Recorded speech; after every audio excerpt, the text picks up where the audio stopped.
ನಮಸ್ಕಾರ. ನಮಸ್ಕಾರ. ನಿಮ್ಮ ಹೆಸರು ಮೇಡಮ್? ಸೌಮ್ಯ. ಓಕೆ, ಎಲ್ಲಿಂದ ಬರ್ತಾ ಇದ್ದೀರಾ? ನಾನು ಬೊಮ್ಮನಹಳ್ಳಿಯಿಂದ ಬರ್ತಿರೋದು. ಸೊ ನಾನು ಆಕ್ಚುಲಿ ಇಲ್ಲಿ 3 ಇಯರ್ಸ್ 4 ಇಯರ್ಸ್ ಇಂದನೂ ಬರ್ತಾ ಇದ್ದೀನಿ. ಸೊ ಪೆಟ್ ಝೋನ್ ಅಂದ್ಬಿಟ್ಟಿದ್ದು. ಸೊ ನಂಗೆ ಇಲ್ಲಿ ತುಂಬಾ ಇಷ್ಟ ಆಗುತ್ತೆ. ಸರ್ವಿಸ್ ಆಗಿರ್ಲಿ, ಹೇರ್ ಕಟ್ ಆಗಿರ್ಲಿ. ಸೊ ಇದಕ್ಕಿಂತ ಮುಂಚೆ ನಾನು ಎಲ್ಲೂ ಹೋಗ್ಲಿಲ್ಲ ಆಕ್ಚುಲಿ. ಸೊ ಇಲ್ಲಿ ಫಸ್ಟ್ ಇದರಿಂದನೂ ಮತ್ತೆ ಏನಾದ್ರು ಇಶ್ಯೂ ಇತ್ತು ಅಂದ್ರೂ, ಹೆಲ್ತ್ ಇಶ್ಯೂಸ್ ಇತ್ತು ತುಂಬಾ ಬೇಗ ಕ್ಯೂರ್ ಆಗುತ್ತೆ. ಮತ್ತೆ ಏನಾದ್ರು ಹೇರ್ ಕಟ್ ಮಾಡಿಸ್ಬೇಕಾದ್ರೆ ತುಂಬಾ ಫ್ರೆಂಡ್ಲಿ ಆಗಿರ್ತಾರೆ ಡಾಗ್ ಹತ್ರ. ಸೊ ಏನು ಇಶ್ಯೂಸ್ ಇರಲ್ಲ. ಸೊ ಬೇರೆ ಕಡೆ ಎಲ್ಲಾದ್ರೂ ಕೊಟ್ಟಾಗ ಏನಾಗುತ್ತೆ ಅಂದ್ರೆ ಲೈಕ್ ರ್ಯಾಷಸ್ ಆಗಿರ್ಲಿ, ಏನಾದ್ರು ಇಶ್ಯೂಸ್ ಆಗ್ತಿತ್ತು.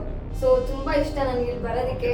ಸೊ ರೆಗ್ಯುಲರ್ ಆಗಿ ಯಾವಾಗೂ ನಾನು ಇಲ್ಲೇ ಬರ್ತೀನಿ. ಸೊ ನೀವು ಸಜೆಸ್ಟ್ ಮಾಡೋದು ಇಲ್ಲೇ ಬನ್ನಿ ಅಂತ. Thank you so much. ಕೋರ್ಮಂಗಲದಲ್ಲಿದೆ ಈ ಲೊಕೇಶನ್. ಬೇರೆ ಮೇಡಮ್, ನಮ್ಮ ಕ್ಲಿನಿಕ್ ಮೇಡಮ್ ಡಾಕ್ಟರ್ ನಮ್ಮ ಹತ್ರ ತೋರಿಸ್ತಾ ಇರಲ್ಲ ಮೇಡಮ್? ಹೌದು. ಸ್ವಲ್ಪ ಡಾಕ್ಟರ್ ಬಗ್ಗೆ ಹೇಳಿ. ಸೊ ಡಾಕ್ಟರು ಅಷ್ಟೇ ತುಂಬಾ ಚೆನ್ನಾಗಿ ಇದು ಮಾಡ್ತಾರೆ. ಸೊ ಅವರು ರೆಗ್ಯುಲರ್ ಆಗಿ ಏನಾದ್ರು ಇಶ್ಯೂ ಇತ್ತು ಅಂದ್ರೂ ಅಷ್ಟೇ ತುಂಬಾ ಚೆನ್ನಾಗಿ ಲೈಕ್ ಟ್ಯಾಬ್ಲೆಟ್ಸ್ ಇಂದಾಗಿರ್ಲಿ ಎಲ್ಲಾನು ಫ್ರೆಂಡ್ಲಿ ಆಗಿ ಇದು ಮಾಡ್ತಾರೆ.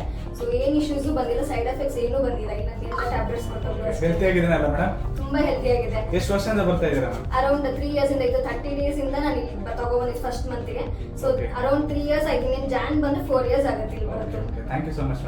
Thank you.